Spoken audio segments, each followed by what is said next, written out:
Hey everyone, this is Richard Byrne at freetechforteachers.com, and today I am joined by a person whose voice you probably will recognize, but whose face you probably don't. Lee Lefever of Common Craft.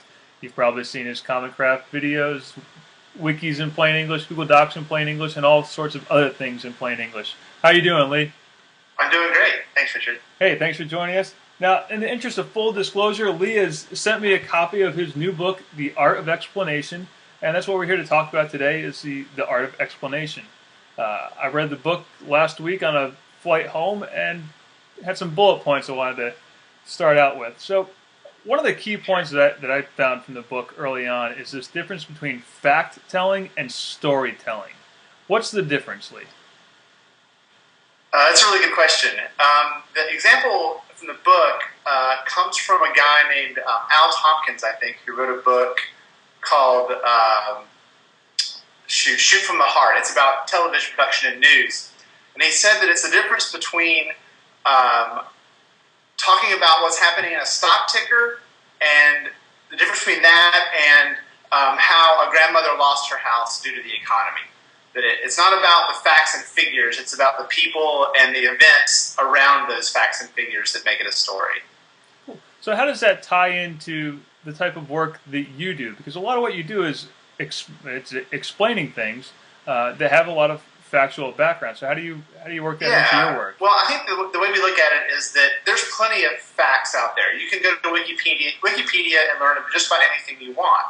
The problem is that form of information is just not very compelling or remarkable or interesting to people. So I think that what we've discovered over the years of doing Common Craft videos is that if you can repackage those facts into a remarkable and interesting way, then it actually helps people see those facts from a different perspective. And we found that the package that works best is often a story, which is simply just telling a story of a person who experiences those facts.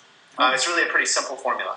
So how does that tie into, let's say, a teacher in his or her classroom who wants their children to make these Common Craft style videos? Because I go to a lot of schools and I see teachers who are like, I want to do a video like that.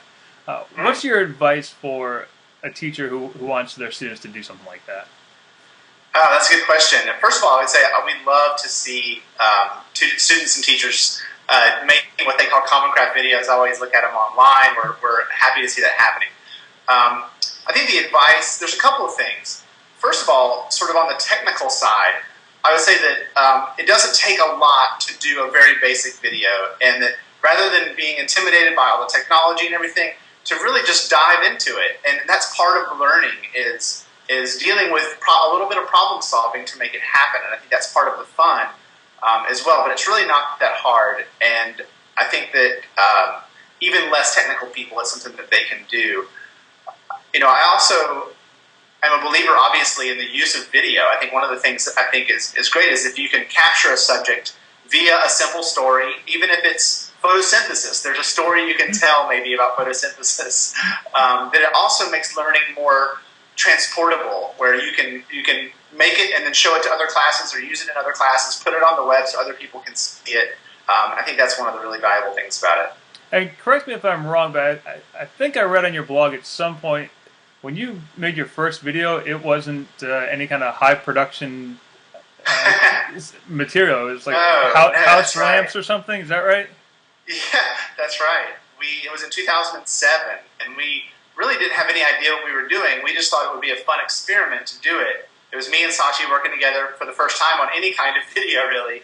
And we didn't have any of the right equipment. We used bedroom lamps, like you were saying. I talked directly into the mic on the camera. And to this day, that's one of the videos that we're most known for. And it really shows that the technical side doesn't really matter. As long as the message is right and you're telling the story in the right way that help people understand and see something differently, then I think that's all that really matters. Awesome.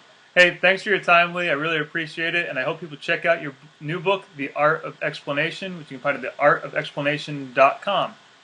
Thanks, Lee. Lee. Thanks so much, Richard.